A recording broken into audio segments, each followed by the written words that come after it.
नमस्कार. लग्नानंतर होईलच प्रेम ह्या मालिकेच्या भागामध्ये आपण आज पाहत आहोत. इथे काव्या फार टेन्शनमध्ये असते. सतत कोणाला तरी कॉल करते आणि कॉल लागत नाही. ही गोष्ट नंदिनीची लक्षात येते. नंदिनी विचारते की काय झालं एवढं टेन्शनमध्ये आहे? अगं तुला दिवस आहे, तू टेन्शन घेऊ नको. तर आता इथे नंदिनीला काव्य सांगू लागते, अगं टेन्शन मी घ्यायला रिकामीच नाही, पण कसं आहे माझा नवरा मला सतत सांगत असतो की 5वा महिना लागला डॉक्टर भेटायला जा, म्हणून मी त्या आपल्या आर्याला फोन करते. तर आर्या काही फोन उचले ना, कुठे गेली कुणास ठाऊक. सकाळपासून तिचा फोन स्विच ऑफच येतो आहे. ही गोष्ट काळजीची. आता आपल्या नंदिनीला ते जाणवतं, नंदिनीला आठवतं. नंदिनीने खरं तर तिला तिच्या पिल्स त्या ज्या आहे ना ती घेते, त्या तिच्यासोबत पकडले. त्याचा जा विचारायला गेलं तर ती म्हणते मी ह्या बाळाला वाटलं तर ऑबॉर्शन करून पाडून टाकेल. ही गोष्ट कळल्यानंतर तिने तिच्या कानाखाली वाजवली होती. बहुतेक ह्याच रागापोटी ती कुठेतरी घर सोडून गेली आहे किंवा फोन बंद केला आहे. खरं त्याला तर चिंता वाटू लागली आहे नंदिनीला. नंदिनी तिला कॉल करून पाहू लागते. खरंच दोघींमध्ये झालेल्या भांडणामुळेच बहुतेक तिने हा टोकाचा निर्णय उचलला हे तिचे लक्षात येते. आणि आता काव्यामध्ये जाऊ दे, नाही लागत ते फोन, नंतर अपॉइंटमेंट घेईल मग जाईल. पण नंदिनी मात्र अजूनही त्याच विचारात. नंदिनीला भीती वाटते, जर ह्या मूर्ख मुलीने काही निर्णय घेतला आणि ती बोलली होती ना मी बाळाला पाडून टाकेल किंवा मारून टाकेल, तर खरंच तिने तसंच टेन्शनमध्ये केलं तर थोडीशी ती सनकीच आहे. तिला वेड्याचे जे झटके आहेत त्या झटक्यांमध्ये जर तिने गोळ्या खाल्ल्या तर अगदी तसंच झालं. बरं, आर्याने आता बाळ पाडण्यासाठी अबॉर्शनच्या गोळ्या खाल्लेल्या आहे. त्या गोळ्या खाल्लेल्या आहे हे ज्या वेळेला नंदीला असं चेहऱ्यापुढे दिसतं ना ते, तर नंदिनी इतकी घाबरते पूर्ण स्वतःला भानावर आणते. काही स्वप्न पाहते दिवसा ढवळ्या. मला स्वतःला सावरायला हवं. मला खरं तर आता आर्याची काळजी वाटते. देवाजवळ ती प्रार्थना करते की आर्याला आणि बाळाला काही होऊ देऊ नको. रागापोटी मी काही बोलले असेल तिला, त्याच्यामुळे तिने एवढं टोकाचा निर्णय नको घ्यायला. देवा आता तूच हे सगळं सावर रे बुवा, असं म्हणत देवाकडे प्रार्थना करते. जीवा मात्र आता फोन करून पाहतोय बायकोला. बायको खरं तर तिला बोलायचंच नाही त्याच्याशी, पण आता करणार काय, का आर्याची परिस्थिती सांगावं तर लागेलच ना. चिंता वाटते तिला आर्याची, बाळाची. तर आता इथे ती आर्याविषयी सांगू लागते जीवाला की मी आणि ती दोघीजणी सकाळी भेटलो होतो, तिच्याकडे मी पिल्स पाहिला, तिला मी जाब विचारला, तिने असं असं केलं आहे. तर आता ती फोन उचलत नाही, कुठे कुणाला काही ठाऊक नाही आहे. तर आता ह्या विषयावरती काय करायचं हे सगळं काही सांगितल्यानंतर जीवाने आता ठरवायचं. जीवा मग आता म्हणू लागतो की मी तिच्या घरी जाऊन पाहतो, ती काय करते काय नाही, तिकडे गेल्यावरच कळेल, आणि घरात असेल ते मी तुला कळवतो. मग ती म्हणते काही करा, लवकरात लवकर तिला शोधून काढा. ती एक मूर्ख मुलगी आहे आणि तिच्या मूर्खपणामुळे आपल्या बाळाला जर काही झालं तर मी सहनच करू शकत नाही. जीवा मात्र म्हणतो की तू धीर धर, अजिबात टेन्शन घेऊ नको. मी तिच्या घरी तातडीने जातो आणि तिच्याशी बोलतो आणि मग तुला लगेच कळवतो. आता इथे नंदिनीला भीती वाटत असते. आता नंदिनी टेन्शनमध्ये, त्या मुलीने आपल्याशी खोटं बोलले ह्या गोष्टीची पण तिला फार वाईट वाटतं. तर इथे आजकाल माझ्याशी सगळेजण खोटं पण बोलत आहेत, त्याच्यामुळे कोणाकोणावर राग भरू असं आपली नंदिनी टॉन्टही मारते जीवाला. आणि जीवा म्हणतो की काळजी नको करू, मी आर्याच्या घरी आत्ताच जाऊन पाहतो ती काय करते. आणि जीवा आणि नंदिनी आर्याविषयी बोलते. तर ही पण गोष्ट आता आपला पार्थ ना नोटीस करतो. तर तितक्यात पार्थला पाहून आपला जीवा घाबरतो. इकडे मात्र टेन्शनमध्ये असलेली ही आर्या पोचलेली आहे देवीच्या मंदिराच्या बाहेर आणि म्हणते की देवी आई तुम्हाला सगळं दिलं, सगळं, अगदी माझं बाळ दिलं, मला नवरा दिला, आणि दिलं ते दिलं वरतून माझा आनंद, माझं सुख पुन्हा एकदा हिरवून पण घेतलंस ना. आणि आता कुठे पुन्हा माझं बाळ माझ्या पोटात आहे आणि माझा जीवा हा माझ्याजवळ आहे, तर त्यांनाही तू नंदिनीच्यासाठी माझ्यापासून पुन्हा हिरवून घेणार आहेस का? आमच्या दोघांमध्ये नंदिनी घडी घडी येतेच का? आणि त्याचं बाळ माझ्या पोटात आहे म्हणजे त्याचं आणि माझं आता एकमेकांशी चांगलं जुळू शकतं ना. तर मध्येच ही नंदिनी नावाची गोष्ट आमच्या आयुष्यात का पाठवली देवा, असं म्हणत ती आता देवाला दोष देते. काय भयंकर आहे बाबा हे. ही त्या जीवाच्या प्रेमात पडली आहे, जीवाला मिळवण्यासाठी किती तडपडती आहे, अगदी एखाद्या माशासारखी बिना पाण्याची राहते तशी. तर आता आपण इथे पाहतोय पार्थ जाब विचारतोय जीवाला की तू काय बोलत होता आर्याबद्दल. तर तो सांगतो की मी नाही, काव्य सकाळी हॉस्पिटलला जाण्यासाठी आर्याला कॉन्टॅक्ट करते, पण तिचा कुठेच कॉन्टॅक्ट होत नाही, ती कुठे कुणाला ठाऊक नाही. तर इथे मला नंदिनी म्हणते की तिच्याकडे कुठे घरी जाऊन बघ काय करते ती मुलगी आणि फोन का नाही उचलते, म्हणून मी आता तिला शोधायला चाललो आहे. तर इकडे आपण पाहू शकतो नंदिनी अजूनही फोन करून पाहते, आत्ता तरी फोन लागेल, आत्ता तरी कॉन्टॅक्ट होईल, पण तिच्याशी कॉन्टॅक्ट होतच नाही. ह्या गोष्टीचं टेन्शन, स्ट्रेस आले तिला. तर आता सासूबाई तिला म्हणू लागलं आहे की बाई तू एवढं टेन्शन कशाचं त्या आर्याचं घेते, तू काय तुझी सख्खी बहीण आहे का, तिच्यासाठी एवढं तडफडती आहे तू, 2 जीवाची आहे तू, एवढं टेन्शन घेऊ नको. काव्य पण तिला तेच म्हणते, मला कळत नाही हिचं काय चाललं आहे, ही सतत तिच्याच टेन्शनमध्ये आहे आणि तिचीच इतकी काळजी करते, हिला स्वतःची काळजी आहे का नाही, ही पण प्रेग्नेंट, ही विसरून जाते का सतत. आता इथे हिची बहीण आहे काय काव्य, तिच्यासाठी ती इतका जीवाचा म्हणजे असं तळपापड करते, जीव जाळते. खरं तर ही काळजीची गोष्ट की एवढी नंदिनी तिच्यासाठी पजेसिव काय. काव्याला पण आता टेन्शन आले. काव्याला खरं तर ही जाणून घ्यायचे की नंदिनीमध्ये आणि आर्यामध्ये काय चाललेलं आहे किंवा जीवामध्ये काय चालले, डाऊट तर त्यांना पण आलेला आहे. इथे मात्र आपण पाहतोय की रम्या ह्या सगळ्या गोष्टी कितीतरी दिवसापासून नोटीस करते, तर ना ही गोष्ट हे गपचूप ती पाहत असते, काहीतरी शिस्त ही मात्र नक्की. तर आपण इकडे पाहतोय की आता जेव्हा आपली आर्याच्या घरी हा येतो ना पार्थ आणि जीवा, तर जीवा घरभर आर्या आर्या आर्या करत फिरत असतो, पण मात्र पार्थ एकाच ठिकाणी उभा आहे. पार्थने आता डब्बा पाहिला आहे, जीवाचा डब्बा, तोही ह्या आर्याच्या घरामध्ये कशासाठी, म्हणजे त्याचा डाऊट होता ना तो, ती शंका आहे ना खरी ठरणारी, हे त्याला समजले.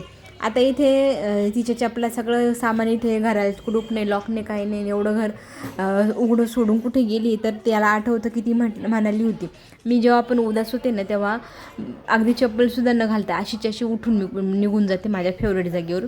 ती फेवरेट जागा कोणती, तर ते मंदिरामध्ये, हे त्याला आठवतं. तर लगेच तो भावाला म्हणतो की मला कळलं ती कुठे, चल चल चल आपल्याला लगेच निघायला हवं. मग दोघंजणं आता तिकडे जायला निघालेले असतात. रम्याने मात्र आता डिटेक्टिव्हगिरी एकदम परफेक्टली पार पाडलेली आहे. डिटेक्टिव्ह रम्या आता शोध घेणारे नंदिनी, जीवा, आर्या यांच्या तिघांमध्ये काय चालले, काय शिस्त आहे, काय पकतं आहे वगैरे वगैरे. आता ही जी डिटेक्टिव्ह आहे ना खरंच चांगल्या पॉईंटपर्यंत पोचली. तिने खूप दिवसापासून नोटीस केले आणि नोटीस केलं आहे तर ती शोध पण लावायचं म्हणते. आता नक्की काय शोध लावायचं आहे, हे सगळं काय घडते, आर्या कुठे गेली, आर्या कशासाठी गेली आहे, ती सापडत नाही म्हणून नंदिनी इतकी व्याकुळ का आहे, जीवा तिला शोधायला का गेला आहे, एवढे प्रश्न आहे. एवढ्या प्रश्नांची उत्तर आता हिला शोधूनच काढायची. तर आपण इकडे हेही पाहू शकतो की आपला पार्थ आहे ना सतत जीवाच्या चेहऱ्याकडे बघतोय, नोटीस करतोय. जीवा व्याकुळ झाला, जीवाला किती भीती वाटली, जीवा किती तिला भेटण्यासाठी कासावीस आहे. अगदी एखादा प्रियकर एखाद्या प्रियसीला भेटण्यासाठी कसा उतावीळ असतो ना, तसा हा उतावीळ यार. हे सगळं ना आपल्या पार्थला खटकतंय, याच्यात मनात नक्की काय चाललं आहे हीच गोष्ट आता पार्थला सतवती. जीवा मात्र मंदिराच्या बाहेर पोचलाय. तो मग म्हणतो की मी मंदिराच्या त्या बाजूला पाहतो, तू ह्या बाजूला बघ, आलोच मी आतमध्ये जाऊन तरी पाहून येतो आर्या कुठे दिसते का. आता हा शोधण्यासाठी गेलेला असतो. पुढे पुढे गेल्यानंतर त्याला थोड्या अंतरावरती इथे आर्या बसलेली दिसते. आर्याला पाहिलं होतं, तिच्याकडे जातो आणि तिला म्हणतो की तू इथे काय करतेस, पूर्ण भिजलेली आहेस, पाऊस चालू आहे, घरात तू नाही आहे आणि एवढ्या रात्रीची इथे काय करत असे आहे बरं, तुला तुझी काळजी का वाटली नाही, भीती का नाही वाटली. तर आता इथे रडत रडत लगेच ती उठते, त्याला घट्ट अशी मिठी मारते आणि म्हणते की काय करू, मला किती बोलली नंदिनी, मी सहन नाही करू शकले, मला अगदी असं वाटलं की मी आत्ताच्या आत्ता जीव द्यावा, पण मला लगेच भान आलं की मी जर जीव दिला तर बाळाला काही झालं तर, बाळाच्या काळजीने मी जीव नाही दिला, काही होऊन गेलं असतं आपल्या बाळाला तर काय केलं असतं आपण, असं म्हणत ती लगेच घट्ट मिठी मारते आपल्या जीवाला. तर जीवा आता तिच्याशी बोलण्याचा प्रयत्न करतो, असं काही विचार करतीस कशाला, तू स्वतःला एकटं का समजते, आम्ही तुझ्यासोबत आहोत ना, तू सतत टेन्शनमध्ये नको राहत जाऊ ना, आम्ही किती काळजीत होतो तुझ्यासाठी आणि बाळासाठी माहिती आहे ना. तर आता इथे लगेच पुन्हा एकदा चिटकण्याची एक पण संधी सोडत नाही बरं का ही बाई, परत एकदा चिटकली त्याला, मला बी खटकायला लागली आता इथेही.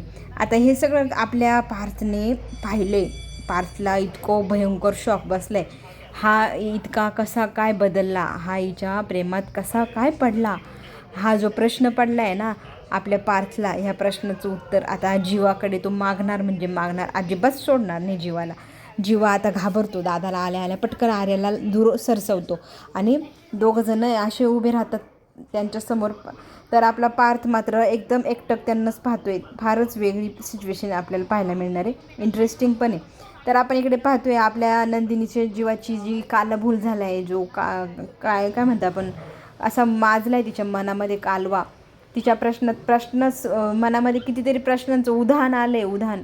तर आता हे उधाण झालेलं मन तिलाच तिचीच प्रतिमा समोर दिसते आणि तिच्याशीच बोलू लागते की काय करायला गेली होतीस नंदिनी, तू काय करून बसलीस, आणि तुला तुझ्या आईने सांगितलं होतं ना, ह्या असल्या गोष्टींच्या आहारी जाऊ नका. इमोशनली माणूस त्यावेळेला निर्णय घेतो. तिसऱ्या व्यक्तीकडनं बाळाला जन्म करून घेणं हे सोपं नाही आहे. ते तुमच्या अंगलट येईल. आता आला ना, तू त्या जीवाचं ऐकलं, त्या आर्याला तुमच्या संसारात आणलं. आता आर्याच्या मागे तुझा नवरा दिवाना होऊन बसला आहे.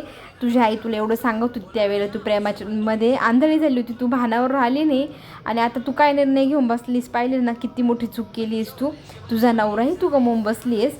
तर आता इथे म्हणते, तिचीच प्रतिमा तिला काय म्हणू लागलेली आहे की आधी तुझा नवरा ना काव्यासाठी इतकाच वेडा दिवाना पागल होता, आणि त्याच्यानंतर तो तुझ्यासाठी पण झाला की नाही. आता तिसरी मुलगी म्हणजे आर्य आहे. कारण दरवेळेला वेगवेगळ्या मुलींच्या प्रेमात पडणं एखाद्या माणसाचा स्वभाव असू शकतो. तसाच आहे हा जीवा. आता हा जीवा तिसऱ्यांदी आर्याच्या प्रेमात पडणार आणि तुला सोडून तिच्याकडे जाणार. हे जेव्हा त्या नंदिनीला कळतं तेव्हा नंदिनी तिच्या प्रतिमेला फेकून मारते एक गोष्ट आणि जा इथून असं म्हणून हाकलवू लागते. खरं तर हे तिचंच मन तिला खाते. तिचं मन तिला जे सांगते ना ते खरं आहे का, पुढे जाऊन आपण ते पाहूयाच. मात्र पार्थ फार संतापलेला आहे की इतका जवळीकता कशी काय तुम्ही दोघांनी साधली आहे. तर तो काहीच बोलत नाही, फक्त त्याची नजरीच आता इथे पार्थला जीवाला खाणार आहे. तर जीवा आता आपण दादासमोर उभा आहे आणि आता जीवा म्हणू लागतो की बघणार आहे किती टेन्शन आणलं होतं ह्या मुलीने, इथे राग निघून आली. तर आपली आर्या म्हणते तुम्हाला कसं कळलं मी इथे. तर आपला पार्थ लगेच म्हणतो अगं मला नाही कळलं, हा जीवा आहे ना याला कळलं. तर ती म्हणते वाव तुला माझ्या मनातलं कसं कळलं रे. तर तो म्हणतो तू एक दिवस बोलली होती ना मला असं कधी टेन्शन आलं की मी मंदिरात जाते म्हणून मी तुला शोधायला इथं आलो. एक अशी वेगळीच अनामिक ओढ आपल्या आर्याला लागली आहे आपल्या जीवाची, आणि तिला फार छान वाटतं की हा मला शोधू इथं आला, किती प्रेम करतो, आमचं दोघांचं जमलं तर किती भारी जमल अँड ऑल. तर आता इथे थंडीने कुडकुडू लागलेली ही आर्या असते ना, तिला लगेच घाई गडबडीत स्वतःचं जॅकेट काढून घालून लागतो. म्हणतो अरे किती थंडी वाजली, तुला बरं वाटतंय ना, हातात हात घेत, तू स्वतःची काळजी का नाही घेते, तुला कळत कसं नाही आहे असं म्हणत तिची इतकी काळजी करतो ना. ही गोष्ट पण आपल्या जीवाला खटकते. हा हिच्या आहारी एवढा कसा गेला, हा हिच्यावरती एवढं कसं काळजीने प्रेम करतोय. आणि ज्यावेळेला दवाखान्यात घेऊन आर्याला जातात ना, आर्याचा हात ज्यावेळेला डॉक्टर पकडते तर लगेच डॉक्टरांना लक्षात आले की ही प्रेग्नेंट आहे. डॉक्टर म्हणतात का तू प्रेग्नेंट आहेस का. आता ही प्रेग्नन्सीची न्यूज पण जीवापर्यंत पोचली आहे, आपल्या पार्थपर्यंत पोचली आहे. आणि ह्या गोष्टीचा इतका मोठा शॉक सगळ्यांना लागला आहे. आता ह्या गोष्टीवरती पार्थ फार संतापलेला आहे. आणि पार्थ आता घरी जाऊन नंदिनीसमोर जीवाला उभा करतो आणि सांगतो की आर्या प्रेग्नेंट आहे ह्या तुझ्या नवऱ्यामुळे. आता आर्या प्रेग्नेंट आहे तर हा काय म्हणतो किती माझ्यामुळे प्रेग्नेंट नाही. तर इथे नंदिनीच्या डोक्यावर हात ठेवून सांग की तुझ्यामुळे आर्या प्रेग्नेंट नाही आहे, तरच मी खरं मानेल. खरं प्रेम तू नंदिनीवरती करतो की आर्यावरती. आता आपण पाहू शकतो हा इतका मोठ्या कात्रीत सापडला आहे नंदिनी, आणि आपला हा जीव आहे हा सत्य सांगेल का आपल्या दादाला. रम्या हे सगळं काही लपून ऐकते, रम्यापर्यंत पण ती गोष्ट पोचेल का. चला तर मग पुढे एकदम इंटरेस्टिंग असा काय म्हणतो ट्विस्ट आहे तो आपण पाहूया. आत्ता घेऊ छोटीशी विश्रांती. धन्यवाद.